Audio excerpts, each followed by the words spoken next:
안녕하세요, 친구들. 오늘은 전기전자 기초 과목 1단원을 선생님과 함께 리뷰해 보는 시간을 갖도록 하겠습니다. 음, 우리가 살펴본 1단원 내용을 혹시나 내용이 부족한 친구들이나 혹은 수업을 제대로 듣지 못했다 하는 친구들 혹은 형성평가를 보기 전에 내용을 다시 한번 정리하고 싶은 친구들은요, 선생님과 함께 이 시간을 함께 해주시면 되겠습니다. 자, 그러면 시작해 볼게요.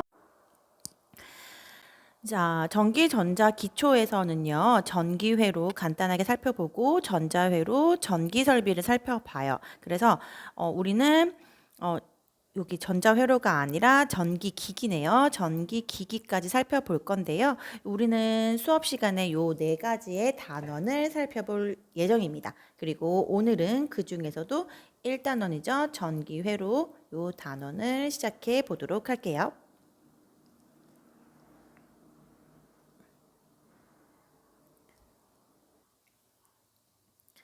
자, 1단원 전기회로에서는 여기 보이죠? 전기와 자기, 직류회로, 교류회로, 그리고 전기, 전자, 측정까지 이렇게 네 개의 소단원을 보게 됩니다. 각각의 단원에서는요, 전기와 자기는 여러분들이 잘 알고 있는 전자, 그리고 어떻게 이렇게 전자를 통해서 전기가 만들어지는지, 그리고 자력이란 무엇인지, 자기란 무엇인지, 자석과 관련한 내용 살펴볼 거고요. 그리고 시간이 흘러도 전압의 크기나 전류의 크기가 바뀌지 않는 직류회로에 대해서 두 번째로 살펴보고, 그 다음은 시간에 따라서 위상과 크기가 변화하는 교류회로에 대해서도 살펴보도록 하겠습니다. 자, 이 단원에서는요, 전하, 전기력선, 전기장에 대해서 설명할 수 있으면 되고, 그리고 정전 용량과 커패시터에 대해서 설명할 수 있으면 된답니다. C라고 표현을 하죠. 자, 그리고 자기에 대해서 설명할 수 있고, 그리고 전류의 자기작용, 전자와 전기와 자기의 어떤 관계가 형성이 되는지 이 관계에 대해서 직접적으로 살펴보는 단원이라고 생각을 하면 되겠어요. 그래서 요거와 관련된 앙페르의 법칙도 여러분들이 알아야 할 거고요. 그리고 전자기력에 대해서 설명할 수도 있고, 그리고 자석을 이용을 해서 전기를 발생시킬 수 있는 전자유도 작용도 우리 같이 알아보도록 하겠습니다. 자, 전기와 전하에 대해서 살펴볼게요. 탈레스는 호박을 모피로 문지르면은 가벼운 물체들을 달라붙는 것을 발견했어요. 우리가 이것을 정전기라고 하죠. 이것들을 통해서 외부의 힘에 의해 물체가 가지고 있는 전하가 이동하여 나타나는 현상이 바로 전기구나 하는 것들을 알아냈죠. 그래서 우리가 평소에 알고 있는 원자 구조를 살펴보면은요, 이렇게 가운데 핵이 있고요. 그 주변으로 전자가 돌고 있어요. 제일 바깥쪽 전자를 가전자라고 하고요. 얘가 만약에 탈출하게 된다면 얘는 자유전자가 될 거고, 여기 안에 있다고 하면은 가전자가 되는 거죠. 그래서 요 전자가 어떠한 몇 개 정도 갖고 있느냐에 따라서 몇가 원자인지도 우리가 구분을 할 수가 있어요. 요 부분은 뒤로 나가서 조금 더 살펴보도록 할게요. 자, 여러분들이 초등학교 때나 중학교 때 실험을 해봤던 내용일 거예요. 요 에보나이트 막대를 털가죽이나 혹은 면보, 손수건 같은 걸로 문지르게 되면은 전자가 이동을 하게 되죠. 그래서 전자가 많이 이동을 하게 되면은 우리가 갖고 있는 막대에서 남은 거는 양전하밖에 없죠. 음전하가 이동을 하고 나면 그래서 얘는 양을 띠고 여기에서는 다 받았기 때문에 음을 띈다라고 우리가 배우기도 했어요. 그래서 지금 그림에서 보면은 에보나이트 막대는 두 개의 전자를 얻어서 얘는 음을 띠겠고요.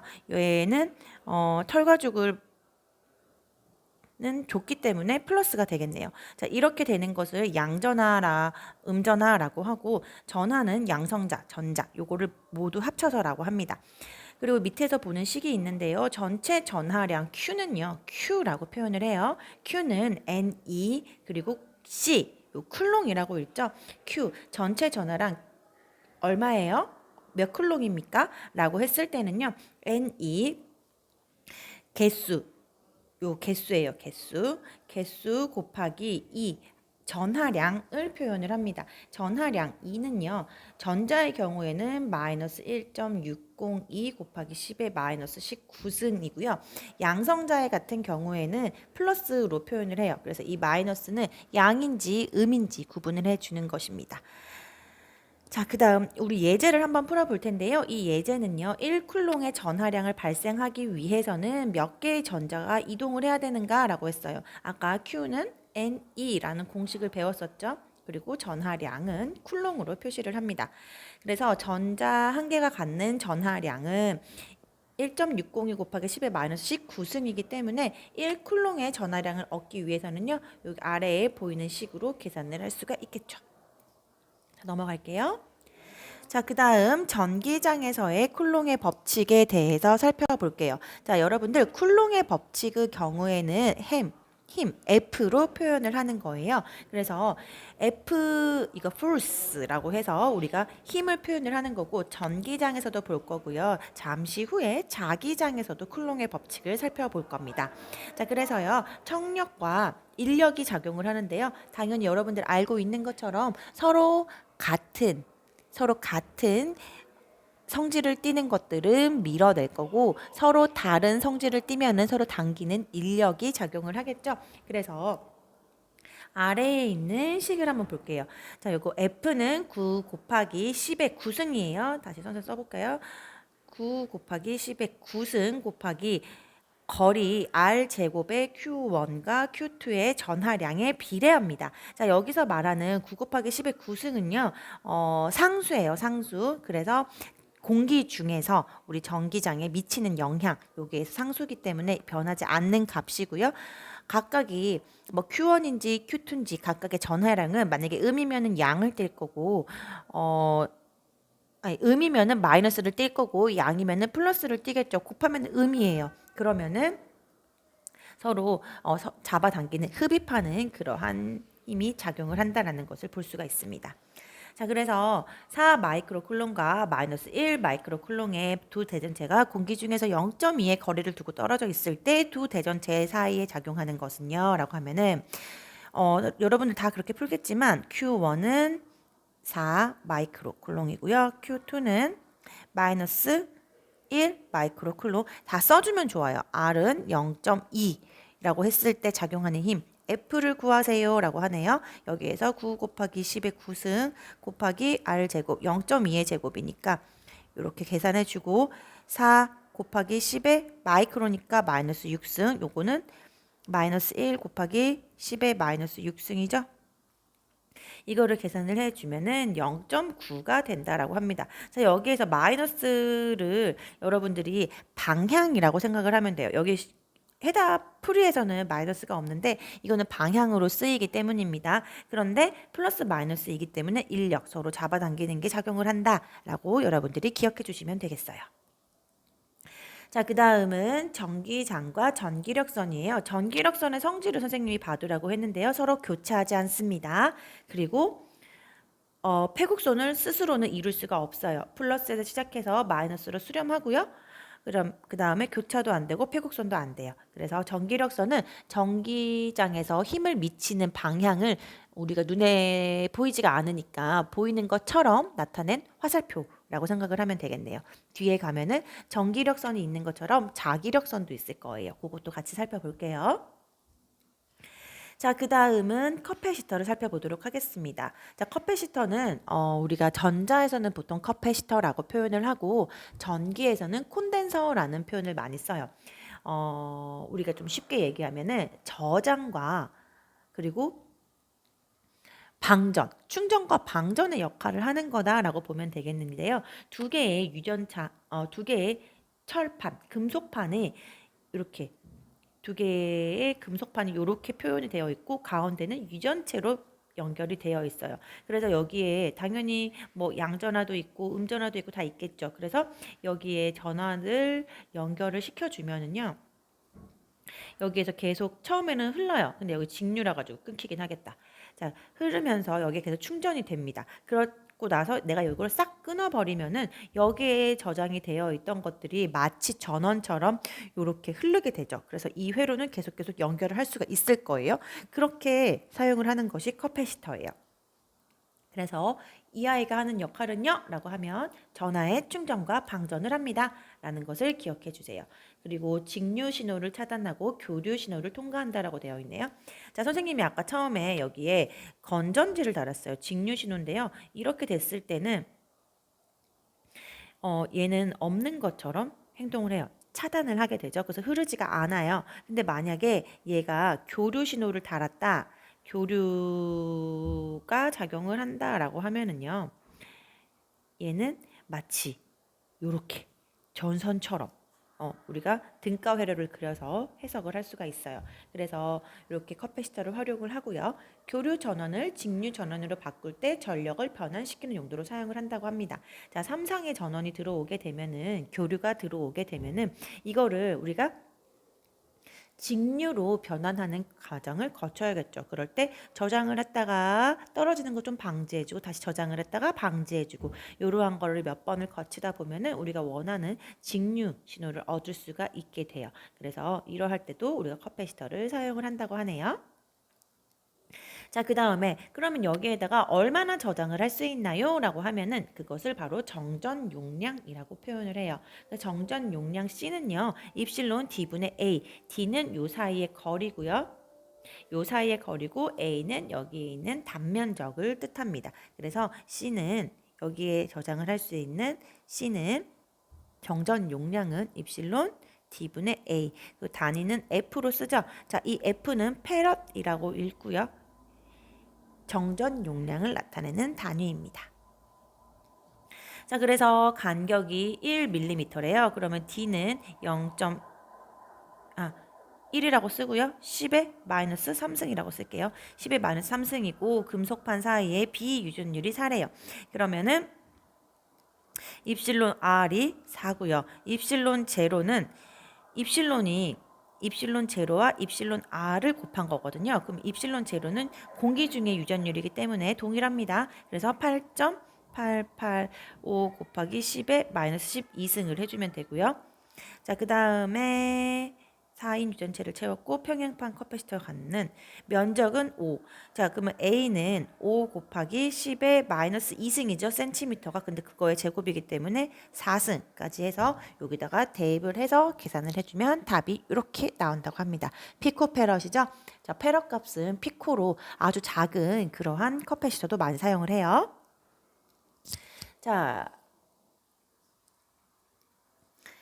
자기 현상과 자석의 성질을 또 살펴볼게요. 자기는 여기로 보세요, 여러분들. 영어를 보면은 마그네틱스라고 되어 있어요. 우리가 보통 자석을 마그넷이라는 표현을 많이 쓰죠. 그래서 자석에서 나오는 그러한 힘을 자기라고 하고요. 자극은 N극과 S극, 가장 성질이 강한 부분을 말을 하고 있습니다. 자, 자석은요, 마찬가지로 우리 전하가 띠고 있는 양과 음처럼 N극과 S극 각각 다른 성질을 띠고 있어요. 근데 자석의 차이점은 어떤 자석들을 잘게 잘라도 N극과 S극은 반드시 생긴다는 거죠. 그래서 얘도 마찬가지로 같은 극끼리는 청력, 밀어내는 힘이 작용하고 다른 극끼리는 인력이 작용한다고 합니다. 그리고 N극과 S극이 갖는 자기량은 동일합니다. 자, 자석의 성질을 이용을 해서 뭐 영구 자석을 활용을 하기도 하고요. 아니면은 철심에다가 에나멜선을 감아서 전류를 흐르게 되면은 갑자기 강력한 전자장이 발생을 하게 되죠. 그게 자기장이 발생이 되게 되는데요. 이거를 이용해서 뭐 기중기 여기에다 갑자기 자기력을 발생을 시키는 거야. 그래서 여기 처리가 막 달라붙겠죠. 근데 이거를 무거운 자석을 들고 다닐 수도 없고 비싸기도 하고 하니까요. 여기에다 갑자기 강력한 전류를 흐르게 되면은 여기에 강력한 전류를 흘리게 되면 여기 자화가 되게 됩니다. 그래서 우리가 여기서 기중기로 이용을 하기도 되고 자기 부상 열차도 있고 우리 여러분들 놀이공원에 가면 자이로 드롭이라고 하죠. 위에서 빵 떨어지는데 밑에 이렇게 해서 떨어지게 되는데 여기에서 바닥으로 떨어지지만 부딪히지 않아요. 이게 여기 자기장, 청력이 작용한다라고 합니다. 그리고 여기 내려올 때는요, 자유낙하로 떨어지는 거래요. 엄청 무섭죠. 자유낙하로 떨어지는데 그 속도로 떨어지는 거예요. 사람들이 엄청나게 공포심을 느끼는데 여기에서는 청력이 작용을 해서 얘를 받쳐주게 되는 거죠. 자, 그 다음은 자기장과 자기력선을 살펴볼게요. 아까 우리가 전자에서 살펴봤던 것처럼 여기에서도 마찬가지로 전기장이 발생했던 것과 마찬가지로 자기장이 발생이 됩니다. 그래서 자석 주위에 금속을 놓으면 물체를 끌어당기거나 아니면 미는 힘이 존재하게 되는데 그러한 힘이 미치는 공간을 자기장이라고 표현을 하고요. 이 힘이 미치는 공간에 가상의 선을 그려서 얼마나 자기장의 힘이 센가 표현하는 것이 바로 자기력선이라고 해요. 그래서 자기력선은 촘촘하면 촘촘할수록 자력이 강한 거고요. 그리고 자기력선도 전기력선과 마찬가지로 들어갔다 나왔다 하는 패곡선을 그릴 수가 있지만 스스로는 그릴 수가 없다는 거. 자, 그래서 보면은 N극에서 시작해서 S극으로 끝나고요. 방향은 그 점에서의 자기량의 방향을 나타내고 밀도, 얼마나 촘촘한지 이거는 세기를 나타내고요. 그리고 교차되지는 않는다라고 합니다. 이게 자기력선의 특징이에요. 자, 그 다음 우리 앞에서 살펴봤었던 쿨롱의 법칙과 마찬가지로 자기장에서도요, 쿨롱의 법칙이 있습니다. 아까 우리 살펴봤었던 F는 얼마 곱하기 R제곱의 Q1, Q2였는데 여기는 M1, M2로 표현을 할 거고요. 여기에서는 아까는 전기장이었기 때문에 거기에 맞는 상수를 썼다라고 하면 여기에서는 자기력선에 맞는 상수를 써볼 거예요.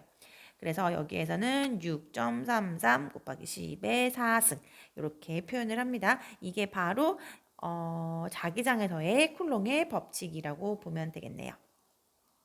그래서 마찬가지로 자극의 종류가 같으면 반발하고요. 다른 종류는 흡인합니다. 그리고 자기력의 크기는 각각의 자극에 갖는 자기량의 곱에 비례하고 거리에는 반비례합니다. 라고 표현이 되어 있죠.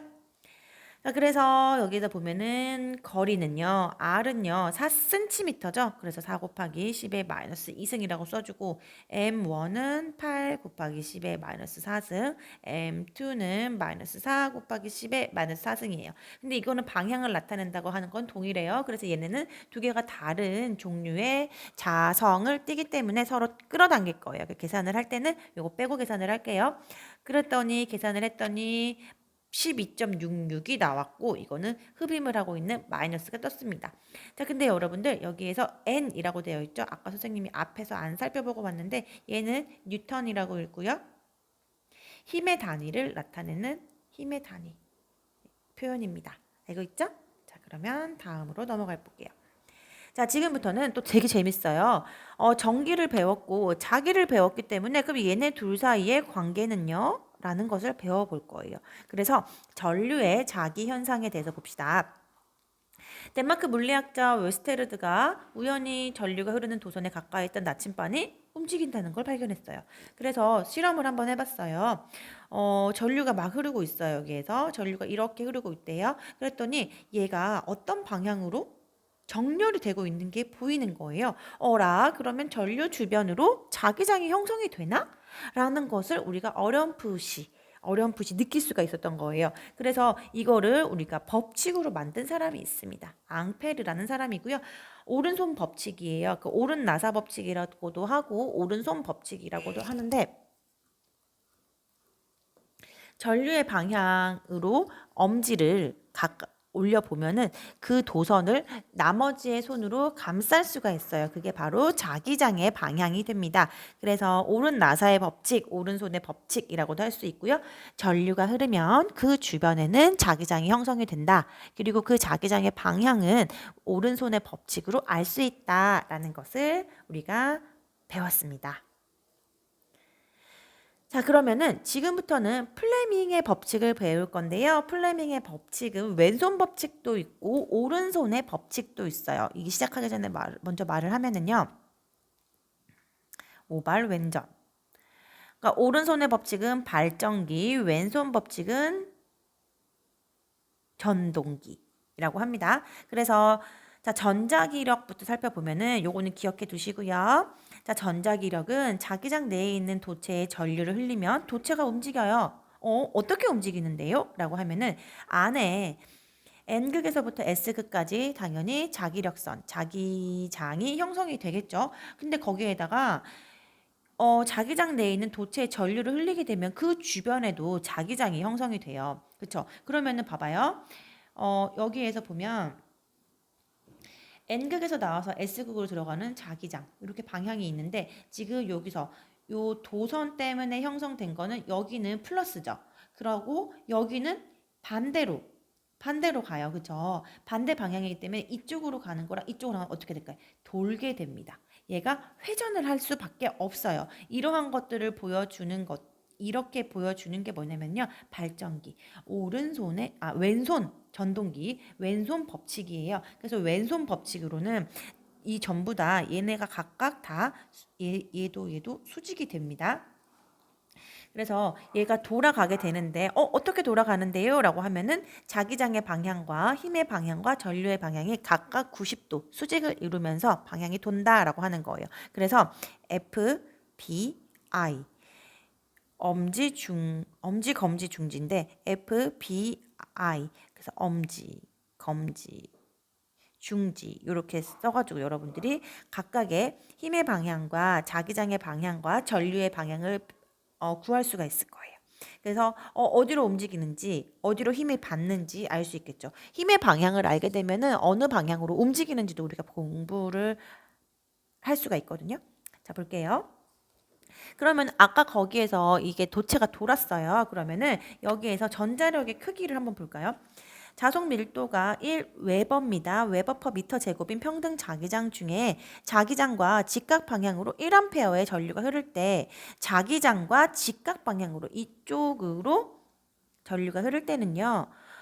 단위 길이 1m당 요만큼이에요. 1m. 요 길이당 1N의 전자기력에 작용한다라고 했을 때 그 힘이 F입니다. 그래서 여기 보면은 전자기력의 크기는요. F는 BI L 사인 시타예요. 그럼 봐봐요, 여러분들. B도 1이었고 L도 1이었고 I도 1이었죠. 그럼 사인은 얼마예요?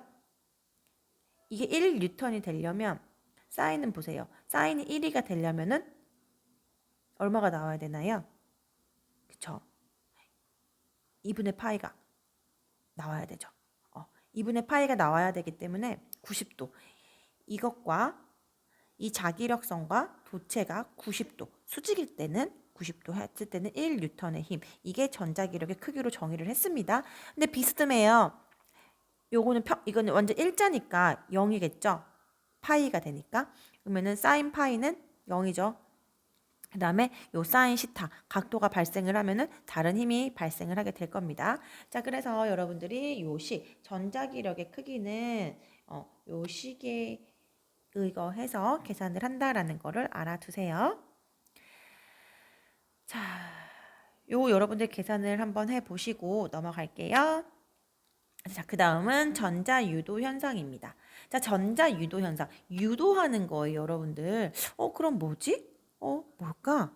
살펴볼게요. 자, 인덕터와 세교하는 자속의 변화량에 따라 인덕터에서 기전력이 발생하여 전류가 흐르는 현상이에요. 자, 인덕터라는 게 뭐냐면요, 여러분들 코일이라고 생각을 하면 됩니다. 자, 코일에 전기가 흐른다면은 전류가 흐른다면은 당연히 자기장도 발생을 할 거예요. 자, 그래서 여기 인덕터 코일에다가 자석을 넣었다 뺐다 하고 있어요. 근데 이 코일이 그냥 코일이 아니라 전류가 흐르고 있죠. 전류가 흐르고 있는 데에서 자석을 넣었다 뺐다 했더니 인덕터에서 기전력이 발생을 한 거예요. 그래서 자석이 안으로 들어올 때는 이 인덕터와 자석 자기력이 쇠교하는 게 많아지죠. 그렇기 때문에 기전력의 방향이 플러스로 많아지는 거고요. 멀어지면 멀어질수록 기전력은 반대 방향으로 흐르게 되는 겁니다. 자, 이게 전자 유도 현상이고요. 이 패러데이가 정리를 했어요. 그래서 몇 번을 감았는데 라고 해가지고 그러면은 이 파이 왔다 갔다 하는 거 시간적 자속이 이 파이가 자속이 여기는 강하죠. 자속이 강. 여기는 자속이 약해져요. 그러면은 어떻게 바뀌었는데 여기서 일로 가는데 2초가 걸렸고요. 여기서는 10에서 얘는 한 4로 줄었어. 그러면은 dt가 2고 d파이는 얼마예요? 한 6이 되겠죠? 그럼 몇 번 감았는데 10번 감았어. 그러면 기전력이 한 30 정도 발생을 했나 보구나 라고 하는 우리가 패러데이 전자유도 법칙을 정리를 했습니다. 그래서 이것들을 사용하는 거는요, 여러분들 엄마들 부엌에서 쓰는 인덕션 있죠? 그런 것도 있을 거고, 아니면 무선 충전이나 전기 자동차 무선 충전할 수 있는 거, 이러한 것들이 바로 전자유도에 의해서 우리가 활용을 하고 있는 내용이에요. 자, 여기는 n이 100이고 인덕터에서 0.1초 사이에 dt가 얼마예요? 0.01이고 자속이 변화한 게 d파이가 0.1이라고 하면은 인덕터에서 유도되는 기전력의 크기는 E는 n, dt, d파이니까 n은 100, dt는 0.01, 0.1 두 개, 0개. 그러면은 맞네요. 1000볼트. 기전력이죠. 힘이었어요. 이 E는 여러분들 에너지 볼트라고 생각을 하면 되는데 얘는 단위가 E입니다. 기전력이라고 해서 선생님 이거 뉴턴 써야 되는 거 아니에요? 하는데요. 그거는 기존에 있던 것들은 아까 Q1, Q2나 M1, M2처럼 얘네 둘 사이에 작용하는 힘을 나타낼 때는 뉴턴을 쓰지만은 기전력이라고 하는 건 여기서 힘이 발생이 된 거죠. 얼마가 발생될지 몰라요. 그렇기 때문에 여기서 어떤 힘, 움직일 수 있게 발생하는 힘은 전압을 사용을 합니다. 그래서 V라는 단위가 있다는 거 기억해 주세요. 자, 그 다음. 자, 도체의 운동에 의한 유도 기전력을 살펴볼게요. 아까는요, 그냥 자속이 있었어요. 그쵸? 자속이 있었고 도체가 거기에서 어떻게 움직이면은 전자 유도가 됐다라고 됐는데요. 여기에서 유도 기전력을 살펴볼 거예요. 그러면은 도체가 자기장에 직각으로 움직일 때는 어떻게 돼요? 이렇게 지금 직각이죠. 얘는 이렇게 흐르고 있고 이렇게 흐르고 있으면은 단순히 얘는 BLV 그러니까 운동하는 속도만 넣어주면 됩니다. 근데 얘 같은 경우에는 방향, 시타로 이렇게 여기를 두고 이렇게 각도를 주고 이렇게 움직인대요. 그렇게 되면은 당연히 사인 시타라는 게 발생하겠죠. 여러분들 V가 나왔어요. V. 아까는 전자유도에서는 BIL 사인 시타였죠. 단순히 전류가 얼마나 흘렀냐 이것뿐이 없었어요. 근데 이제는요. 여기에서 기전력은 BLV 사인 시타로 바뀝니다. 여기에서 또 달라지는 부분은 또 새롭게 나오는 부분은 오른손의 법칙이죠. 선생님이 아까 처음에 시작할 때 오발 왼전이라는 표현을 썼어요. 아까 앞에서는 왼전을 봤어요. 왼손은 전동기 법칙, 오른손은 발전기 법칙이에요. 그러면 여러분들 발전기라는 것은 터빈을 돌려서 우리가 전기를 생산해내는 거잖아요. 그러면은 터빈이 어떻게 도느냐에 따라서 빨리 도는지 늦게 도는지 요것도 있을 거네요. 그래서 얘 같은 경우는 운동 방향 V죠. 그리고 자기장의 방향 B, 전류의 방향도 I입니다. 그러니까 여러분들 그냥 같이 봐 두셔도 될 것 같기는 해요. 그래서 운동 방향과 자기장의 방향과 전류의 방향이 이렇게 된다. 마찬가지로 다 90도로 작용하고 있습니다. 그래서 이러한 것들을 오른손의 법칙은 발전기의 법칙이다. 발전기에서는 오른손의 법칙을 쓰고 전동기에서는 왼손의 법칙이다. 전동기는 여러분들 다른 말로 모터가 더 익숙하죠? 자, 이렇게 쓰면 됩니다. 자, 그래서 길이가 L은 1이고요. 도체가 평등 자기장. 그럼 B가 0.8, 자속이 시타가 30도, 그리고 V는 0.6. 자속을 이동할 때 도체에 유도되는 기전력은 얼마입니까? LV 사인 시타였죠. 기전력은 B 0.8, L은 1, V는요 0.6, 사인 시타, 사인 30은 2분의 1이죠. 계산을 하면 얼마입니까? 그래서 0.24볼트가 된다라고 합니다. 이거 되게 쉽게 계산을 할 수가 있겠죠? 자, 그러면 지금부터는 직류회로 살펴볼게요. 자, 직류회로에서는요, 전류와 전압에 대해 설명할 수 있고, 측정 방법, 그리고 ohm의 법칙, V는 IR이죠. 그리고 저항의 접속에 대해서 할 수가 있고, 줄열에 대해서 살펴볼 수 있다라고 해요. 근데 직류회로는 여러분들이 중학교 때까지 배웠던 내용과 거의 동일하기 때문에 쉽게 넘어갈 수 있을 겁니다. 자, 그러면 봅시다. 자, 전류는요, 전자의 이동에 의해서 전기 에너지가 빛 또는 기계적 에너지 등으로 변환되는데, 이러한 전자의 이동을 전류라고 하고, current, electric current라고 하죠. 흐름이에요, 흐름. 그리고 문자로는 I로 표기한다라고 합니다. 자, 그래서 여기 나오죠. I는 T분의 Q. 그러니까 Q는 IT. 이렇게도 표현할 수가 있는데요. 자, 암페어인데 아까 전에 우리가 Q는 NE라고도 표현을 했어요. 개수, 이게 전체 전하량이잖아요. 그래서 전하의 전자량과 개수를 곱하면 전하량이 된다. 근데 이 전하량을 시간당으로 나누면은 1초에 지나가는 전하량을 계산을 하게 되면은 이 I라고 전류라고 표현을 할 수도 있다라고 했습니다.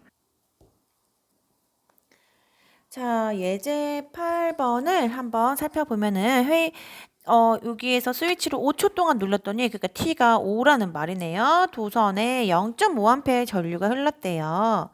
그런 다음에 불이 켜진 도전 안에 임의의 단면을 총괄한 총 전하량 Q를 묻고 있네요. 그죠? 자, Q는 아까 어떻게 됐어요? IT. 시간당 지나간 전하량이었으니까 여기 전류를 곱하면 되겠네요. 그래서 0.5 곱하기 5 하면은 쉬워요. 그래서 I 같은 경우에는 요 앞에서 우리 살펴본 것처럼 I는요, 단면적에서 그리고 요 단면적에 얼마나 많은 전하가 이동을 했느냐 이런 걸로도 표현을 할 수가 있기 때문에 요거 뒤에 가서 한번 다시 살펴볼게요. 자, 그다음 전압입니다, 여러분들. 압은 여러분들이 보는 것처럼 압력? 그런 걸로 생각을 해도 좋아요. 맞죠? 정기적인 압력이라고 해요. 그러니까 물은 당연히 높은 곳에서 낮은 곳으로 흐르죠. 전류도 마찬가지입니다. 전압이 높은 곳에서 전압이 낮은 곳으로 흐르게 돼요. 그게 바로 전류 그리고 전압으로 표현을 할 수가 있는데 전기도 그렇고 전류도 그렇고 전압도 그렇고요, 여러분들. 사실은 어려운 것 같지만 자연에 있는 현상이에요.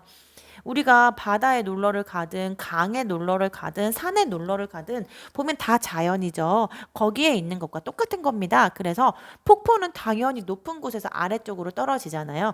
전기도 마찬가지예요. 그래서 전하량이 가득 찬 곳에서 조금 없는 곳으로 낮은 곳으로 흐르겠죠? 요거와 동일하게 여러분 생각해 주시면 쉬울 거예요.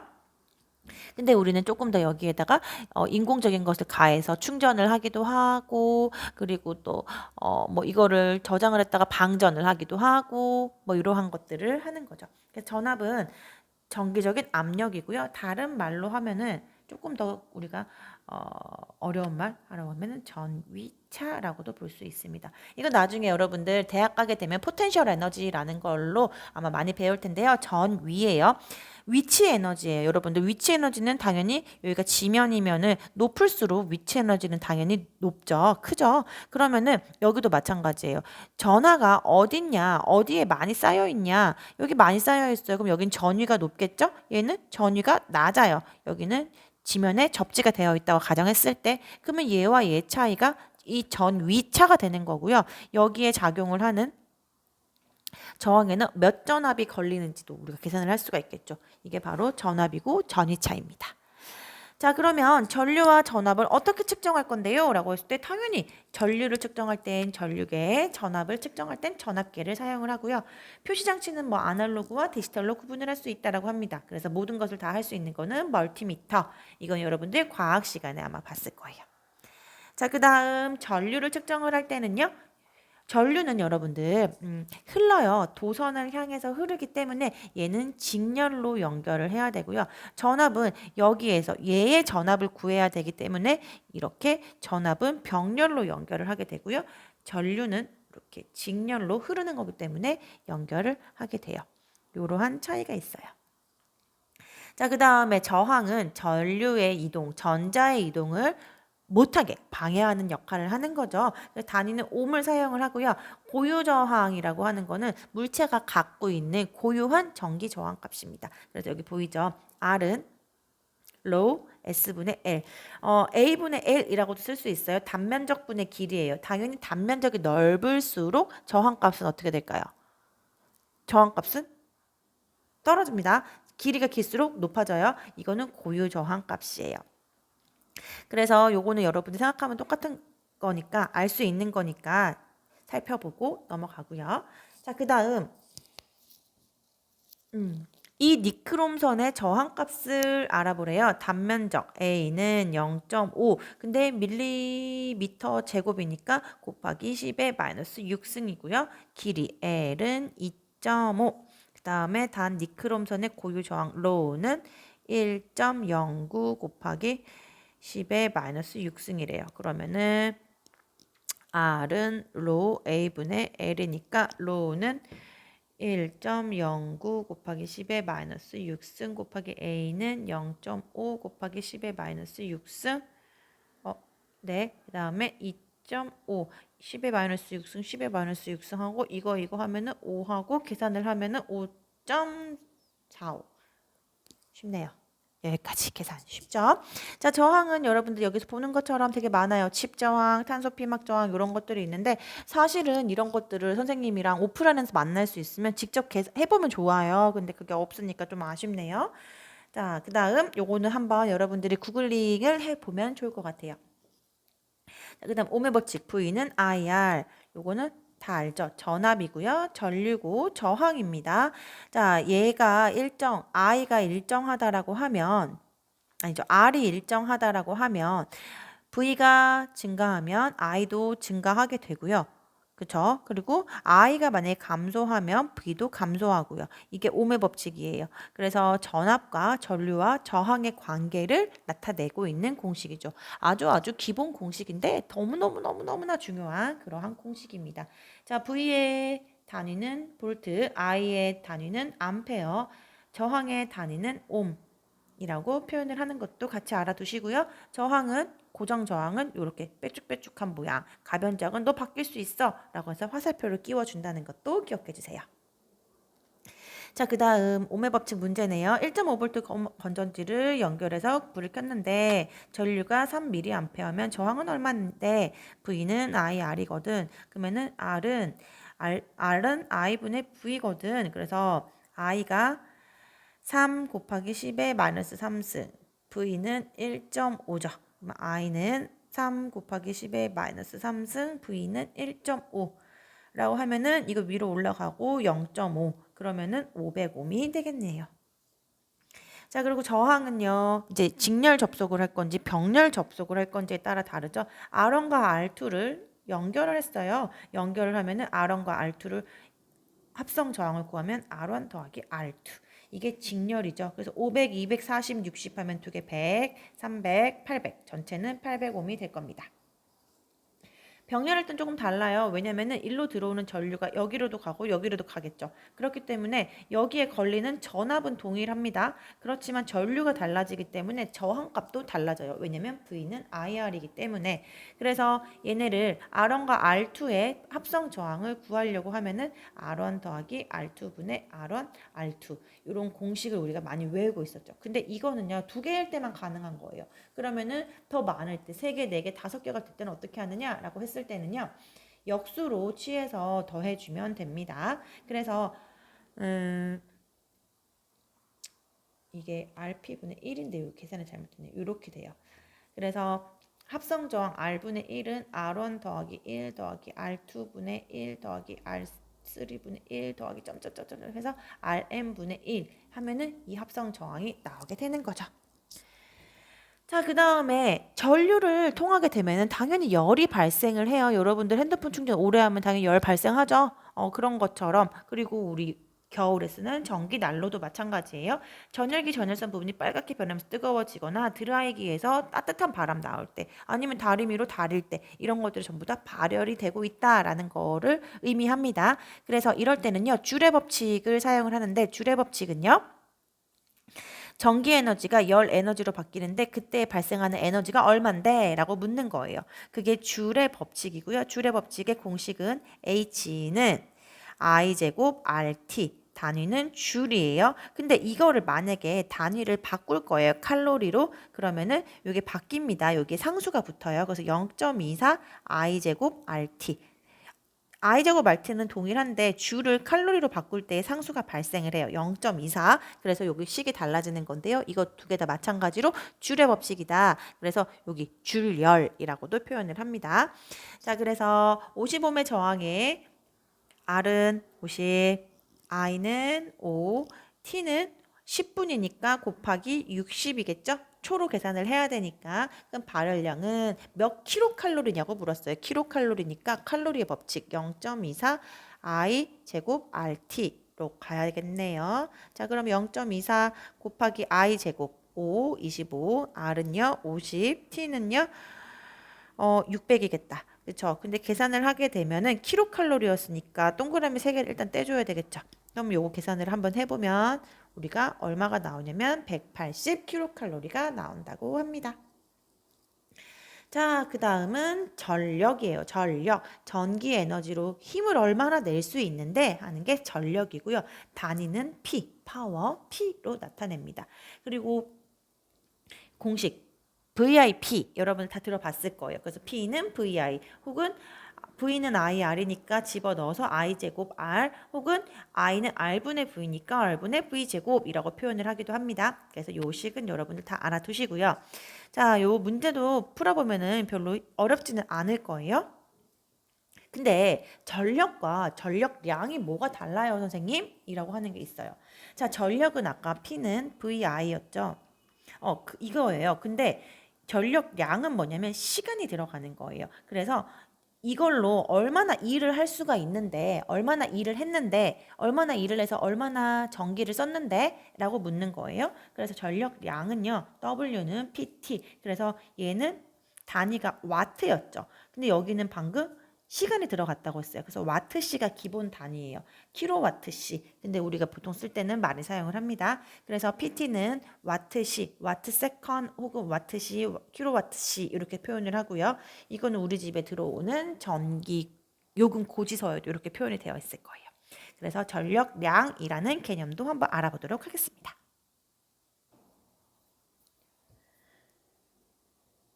자, 이번 문제도 풀어볼까요? 소비전력 P가 1800와트래요, 여러분들. 뭐가 뭔지 모르겠으면 단위를 보면 더 쉽겠죠? 1800와트고요. 에어컨은 하루에 4시간씩, 시간은 T인데 시간으로 보면 돼요. 여기선 단위가 기본으로 와트시로 갈 거기 때문에 4시간씩 한 달, 30일, 그러면은 30일 동안 사용을 했대요. 한 달 동안 사용한 에어컨의 총 전력량 W는 PT니까 한 달 동안 사용한 킬로와트시죠. 그러니까 1800 곱하기 4 곱하기 30. 근데 킬로와트니까 떼주면 얼마예요? 216 킬로와트시가 됩니다. 계산할 수 있겠죠? 자, 그러면 교류회로까지 연결해서 쫙 살펴볼게요. 자, 교류회로는요. 직류와 교류가 뭐가 다른지 한번 살펴볼 거고요. 그 다음에 RLC 회로, R만의 회로인지 L만의 회로인지 C만의 회로인지 이거 다 어려울 수가 있죠. 자, 그 다음에 단상교류와 그리고 거기에서의 전력과 역률에 대해서 살펴볼 수 있을 거고요. 그 다음 삼상교류 기전력의 발생도 살펴보고 삼상교류 회로의 전압과 전류와 전력에 대해서도 설명을 해보도록 하겠습니다. 자, 직류와 교류의 차이점을 볼게요. 그림에서 나타나고 있어요. 자, 직류는 시간의 변화량에 따라서 전압이나 전류가 변하지 않아요. 하지만 교류 같은 경우에는 시간에 따라서 전류와 전압이 변화합니다. 근데 그렇다면은 교류에는요, 선생님 화면에 보이는 것처럼 이런 정연파만 있나요? 라고 하면 또 아니에요. 이렇게 여기서 보이는 것처럼 구형파도 있을 수 있고요. 이거는 삼각파도 있을 수가 있고요. 이거는 비정형파. 라고도 할 수가 있고요. 아니면은 이런 삼각파 일종이긴 한데 이런 톱니파형도 있을 수가 있어요. 그래서 다양하게도 교류 신호가 있습니다. 자, 사인파 교류가 발생을 하게 되려면은요, 어떻게 만들어낼까요? 라고 하면은 지금 우리 화면에 보이는 것처럼 자기장이 형성이 되어 있어요. 이렇게. 자기장이 형성이 되어 있는데 여기에서 전류를 흐르고 있는 도체를 집어넣어서 돌립니다. 그러면은 힘의 방향, 이 생기겠죠? 그리고 힘의 크기도 달라져요. 사인 시타 기억나죠? 아까 B I B I L 사인 시타. 요거와 기억나죠? 여러분들도 아파서 했던 거 E는 아니면은 B L V 사인 시타. 자, 이런 거를 통해서 여러분들 우리가 발생을 하게 됩니다. 그래서 여기 안에 로터 돌아가는 거 있고 스테이터 요거는 가만히 있으면서 얘가 돌아가요. 그럼 여기에서 자력을 발생을 시키는 거죠. 자기장을 발생시키면은 여기서 얘가 돌아가면서 전류를 만들어내는 거가 되는 거예요. 그래서 유도 기전력에 의해서 유도 전류가 생긴다. 그래서 그걸 저장을 해서 사용을 한다라고 보면 돼요. 자, 교류에서 빠질 수 없는 거죠. 주파수와 주기가 있습니다. 주파수 교류에서는 계속 반복되는 주기가 생기기 때문에 우리가 요것들을 주기와 주파수로 나누어서 살펴볼 텐데요. 한 사이클이에요. 처음에서부터 끝까지. 이게 바로 한 사이클이라고 하고요. 하나의 주기라고 합니다. 주기는 T라고 표현을 하고요. 이 주기가 그러면 1초에 몇 번 반복이 되나요? 라고 했을 때 이게 바로 주파수예요. 그래서 T와 주파수 F는요 서로 반비례 관계가 있어요. 그래서 F는 T분의 1 이렇게 표현을 하기도 합니다. 자, 그럼 여기에서 주기는 얼마냐고 물었어요. 1초에 그러면은 1초에 주기는 얼마가 같나요? 주파수는 몇 번이에요? 1초에 이 사이클이 몇 번 했는지 볼게요. 1초에 몇 번? 하나, 둘, 셋, 넷. 1초에 이 사이클이 몇 번 있었냐면 4번 있었죠. 그러면 4번 4헤르츠가 되는 거예요. 그럼 주기는요? 4분의 1이죠. 역수니까. 그러면 이거는 0.25 세크가 되는 거예요. 초니까요. 그렇죠? 요 하나의 주기가 몇 초가 걸렸냐 하는 거니까. 자, 그러면 각속도를 표현할 건데요. 각속도 오메가는 사실 여러분들 라디안을 배웠으면 쉬워요. 아마 다 배웠을 것 같은데 2파이 F로 표현을 해요. F는 아까 배웠죠. 주파수입니다. 그래서 나중에 사인 하고 시타 뭐 플러스 오메가 T 플러스 시타 이런 식으로 표현을 많이 하거든요. 근데 이 표현에 2파이 F가 들어가게 되는 거죠. 그래서 이러한 식으로 각속도가 들어간다. 그래서 각속도라고도 하는데 각주파수라고도 하긴 해요. 왜냐면은 2파이 F로 표현이 들어가기 때문에. 자, 그 다음에 3분의 4파이는 몇 도인가라고 했을 때 여러분들 3분의 4파이는 당연히 240도 이건 쉽고요. 그다음에 각속도는 2파이 F를 넣어서 계산을 하면 되겠죠. 그럼 시타가 2파이고 3초고 해서 여기다가 여러분들 계산을 해보면 쉬울 것 같습니다.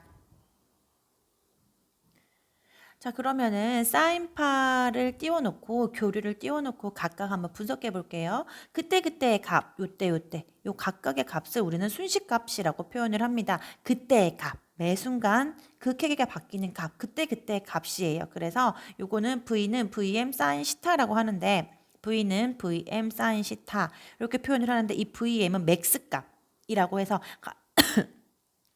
가장 높은 VM 값을 나타내면 되고요. 사인 시타는 여기에서 언젠지를 표현을 하면 되겠죠. 근데 이 시타는 오메가 t라는 것으로 바꿀 수가 있으니까 이거를 혹은 VM 사인 오메가 t로 바꿀 수도 있다라는 뜻이에요. 그러면 이것도 마찬가지로 V는 맥스 값이 4죠. 그러면 4 오메가 t 여기가 오메가 t로 표현이 되어 있으니까 이렇게 표현을 할 수가 있습니다. 자, 그러면 우리가 여기서 찾아보는 게 처음으로 위상이라는 개념을 볼 거예요, 여러분들. 이게 수학 시간에, 수투 시간에 삼각함수를 잘 배웠던 친구들은 배웠을 수도 있어요.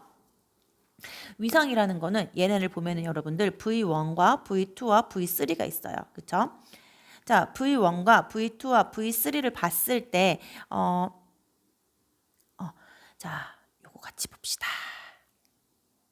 자, V1은요, V2보다 이렇게 뒤에가 있죠. 시타 1만큼 뒤져 있습니다. 근데요, V2 같은 경우에는 V1보다도 이만큼 시타 2만큼 뒤져 있죠. 자, 다시 말해볼까요? V1은 V2보다 앞서 있습니다. 시타 2만큼. 그리고 얘는 이름이 뭐였니? V3는 V1만큼 V1보다 시타 1만큼 앞서 있어요. 이러한 차이점이 있다는 거예요. 그래서 위상관계를 표현을 해보면은요, 여러분들 뒤진다와 앞선다로 표현을 할 수가 있어요. 그래서 leading과 lagging이라는 표현을 쓰거든요. 그러니까 뒤지는 것과 앞서는 것, 요 두 가지의 차이가 있습니다. 그래서 기준 신호는요, V1은 오메가 T만큼 기준 신호고요. 뒤지는 거는 시타 2만큼 뒤지는 거죠. 그래서 빼기로 표현을 하고 앞서게 되면은 더하기 요 앞에 있다라는 거. 여기 오메가 T가 기준이니까. 그래서 이렇게 보면 되는데 그럼 보세요 여러분들. I와 V는 맥스값만 다를 뿐 위상은 같아요. 그쵸? 그러니까 상이 같다는 말이죠. 그래서 얘는 동상이다.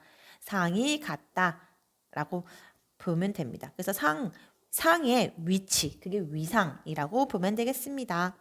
자, 그러면은 A에서 시타1이 30이고 시타2가 20일 때 V1과 V3의 위상차를 구했어요.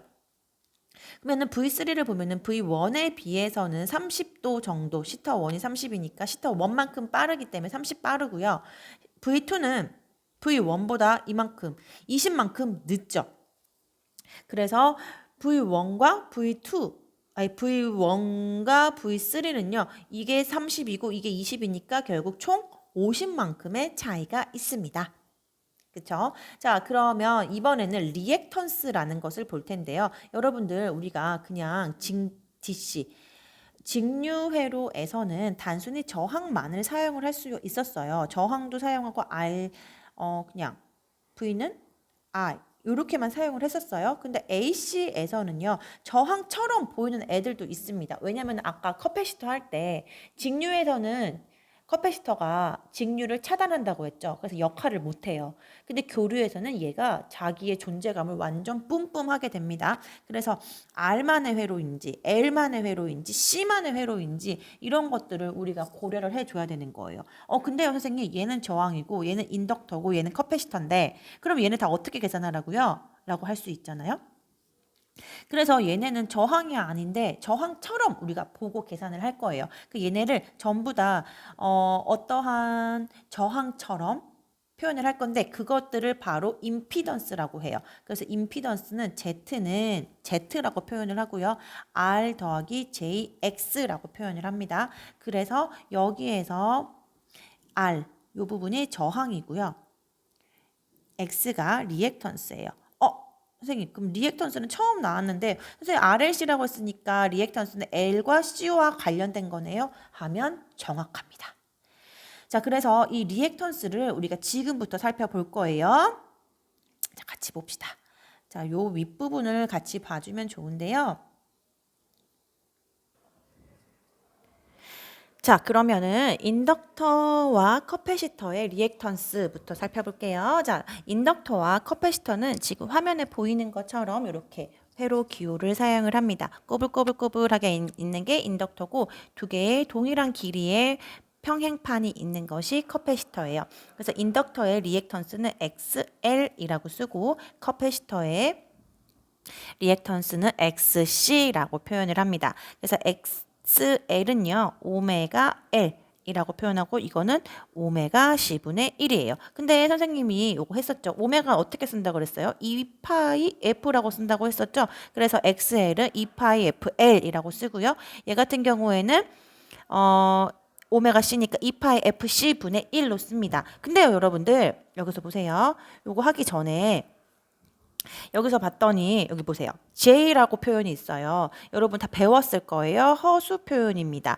공학에서는요. I를 전류로 사용을 하죠. 그래서 우리가 수학에서는 허수를 I로 표현을 하지만 공학에서는 J로 표시한다는 거. J 곱하기 J는 마이너스 1이죠. 그래서 요것도 아셔야 돼요. 그래서 왜냐면은 여기 같은 경우에는 XJC라고 표현을 하게 되면요, 여러분들 J가 더 앞에 붙어 있어서 밑으로 내려가게 되면은 마이너스로 변하게 되는 경우도 종종 있거든요. 그래서 여러분들 그거까지 같이 살펴보셔야 합니다.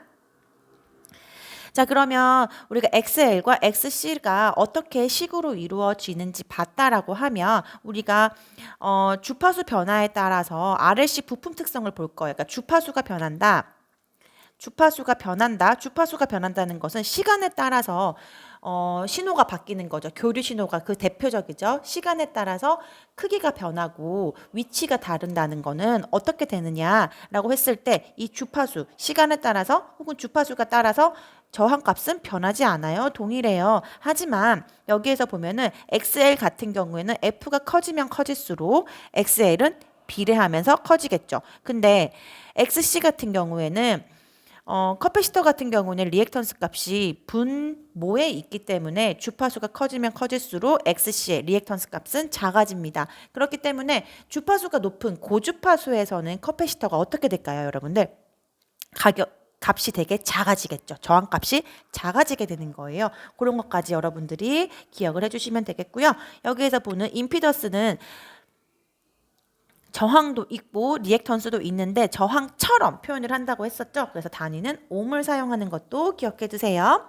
자, 그러면 RLC 회로에서 이번에는 저항 R만을 위한 회로예요. 주파수 값에 따라서 변하는 게 없다라고 했습니다. 그렇기 때문에 주파수가 2파이 FT로 표현을 할 수도 있을 텐데 얘는 변하는 게 아무것도 없기 때문에 전압과 전류의 위상은 같아요. 동상입니다. 변하는 게 없어요. 그래서 요 문제에서 보면은 회로에서 R만의 회로이기 때문에 위상의 변화를 주지 않기 때문에 동일하다라고 표현을 할 수가 있고요. 근데 L만의 회로예요. 인덕터 L만의 회로에서는요, 여러분들 얘 같은 경우에는 뒤지게 돼요. 그래서 보세요.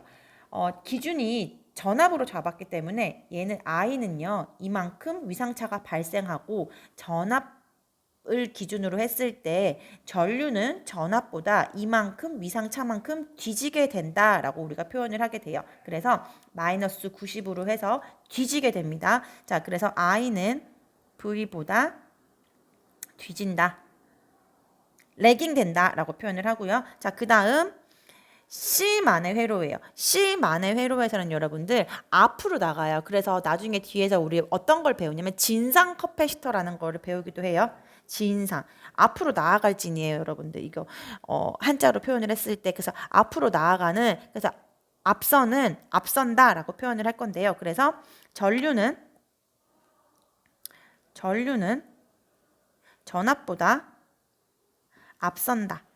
이렇게 표현을 하면 됩니다. 그래서 우리가 문제를 한번 같이 풀어볼까요?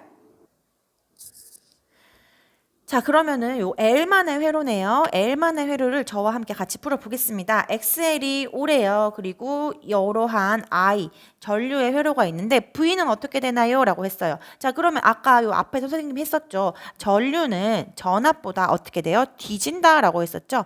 뒤지게 돼요. 그러면은 요거만큼 마이너스 30만큼 뒤졌다라는 건데 90도만큼 늘어야 되니까요. 여기에서는 얼만큼 뒤졌나요? 라고 했을 때 얘는 120 90도만큼 원래 뒤지게 되니까 원래 위상차가 90만큼 발생을 하는데 얘는 30에 되어 있죠. 그렇기 때문에 얘는 120의 위상을 가지게 된다라는 것을 선생님들이 이렇게 표현을 할 수가 있을 거예요. 사인으로 해서. 자, 그 다음 오늘 봤었고 여기에서 봤을 때 자, 이번에는 C만의 회로입니다. C만의 회로에서는 I는 V보다 앞섰죠. 앞선다라고 표현을 했는데요. 아까와 동일해요. 이러한 전류가 흘렀는데 앞서는데 2분의 파이만큼 앞서야 되죠. 그래서 2분의 파이만큼 앞서려고 했더니 V는 어떻게 돼야 돼요? V는 여기 앞서야 되네. 90만큼 2분의 파이만큼 앞서야 되기 때문에 마이너스 60으로 표현을 할 수가 있었어요. 그래서 이렇게 표현을 할 수가 있습니다. 자, 여러분들 이거를 만약에 잘 모르겠으면은요. 다시 한번 똑같이 놔두고 그림을 그려서 표현을 하면은 더 이해하기가 쉬울 거예요. 아니면 선생님이 다시 이 부분만 문제를 올려주도록 할게요. 자, 이번에는 단상 교류와 삼상 교류만 보도록 할게요. 자, 상이에요, 상. 요렇게 생긴 게 상. 얼굴 어떻게 생겼냐 할 때도 우리 상이라고 표현을 하죠. 자, 단상은 이렇게 상이 하나만 있는 거예요. 근데 삼상은 요렇게 상이 3개가 있는 겁니다. 그래서 일반적으로 가정이나 사무실에서는요, 220V 쓸 때는 단상으로 사용을 합니다. 하지만 삼상 교류는요, 공장이나 학교 같은 큰 건물에서 사용을 할 때는 삼상 교류를 사용을 해요. 그러니까 발전소에서 전기를 만들 때도 삼상을 씁니다.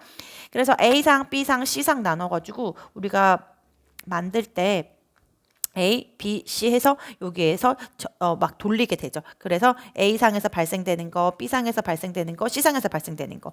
근데 여러분들 여기에서 각각 몇 도가 차이가 날까요? 몇 도가 차이가 나는지 360도니까 3개로 나누면 당연히 각각이 120도가 차이가 나게 됩니다. 이러한 것들도 한번 봐주세요. 그래서 단상교류 회로에서의 전력 먼저 볼게요. 여기에서는 피상전력은 PA, 유효전력은 P, 무효전력은 PR이라고 표현을 해요. 자, 무슨 말이냐고 하면은 전력은 여러분들 우리가 전기로 어떤 힘을 사용을 하는가 하는 거였어요. 근데 그냥 우리가 눈으로 봤을 때 겉으로 보이는 거는 피상전력 PA로 해요. 그래서 VI로 표현을 해요. 근데 이게 실질적으로 일을 했는지 안 했는지 우리 모르잖아요. 그래서 실질적으로 일한 거는요. VI 코사인 시타로 표현을 합니다. 코사인 시타라는 게 붙었어요. 실질적으로 얼마나 일했는지. 그래서 얘는 유효 전력이고요. 그러면은 사용하지 않은 전력도 있겠죠. 버린 전력. 얘 같은 경우에는 PR이라고 표현하고 얘 같은 경우에는 사인 시타로 표현을 합니다. 근데 여러분들 여기서 보세요. 얘랑 무슨 관계가 있죠. 코사인 제곱 더하기 사인 제곱은 얼마인가요? 1이죠. 그래서 우리가 피상 전력을 구할 수도 있을 겁니다. 자, 그러면 문제 풀어볼게요. 선풍기에 220V를 인가를 했더니 1A 전류가 흘렀대요. 역률이 70%라면은 유효 전력과 피상 전력은 얼마야? 물었어요. 그랬더니 V는 220, I는 1.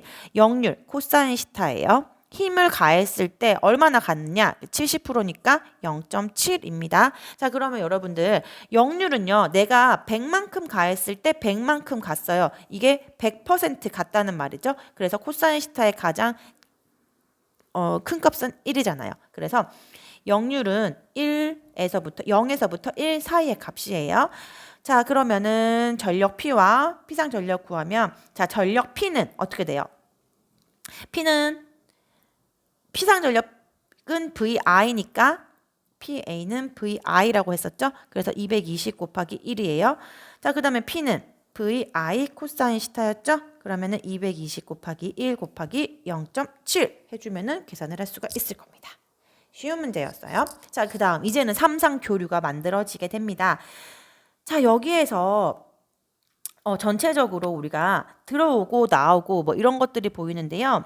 자, 들어가는 거는 요거고 나오는 것은 들어가고 나오고 들어가는 것과 나오는 거. 이 화살표로 생각을 하면 돼요. 그래서 극을 세 개를 만들었어요. B상, A상, C상. 그래서 각각의 120도의 차이가 나게 만들어서 각각에서 N극에서 S극으로 자기장 발생하고요. 여기가 뭐냐면 여러분들 감아 놓은 거예요. 열심히 코일을 감아서 이렇게 딱 잘라가지고 여기서 바라본 거예요. 그래서 여기는 들어가는 거죠. 들어가는 거라서 요 끝에 뒷부분이 꽁무니 부분이 보이는 거고 여기는 화살표 부분이 보인다 뭐 해가지고 이렇게 표현을 한 거예요. 삼상 교류가 이렇게 발생을 하게 됐고요. 각각의 위상은 120도 차이가 납니다. 그러면은 보세요. A상에서 발생하는 거를 기준으로 잡았을 때 VM sin 오메가 T라고 하면 B상에서는 120도 차이가 났죠. 3분의 2파이예요. 3분의 2파이가 차이가 나서 오메가 T의 3분의 2 3분의 2파이로 표현을 하면 더 좋을 텐데 이렇게 하고 그 다음에 VC는 여기에서 또 3분의 2가 차이가 나겠죠. 그래서 여기서 또 3분의 2를 빼서 3분의 2파이만큼 차이가 이만큼 났습니다. 그래서 각각의 삼상을 이렇게 발생을 시킬 수가 있는 거예요.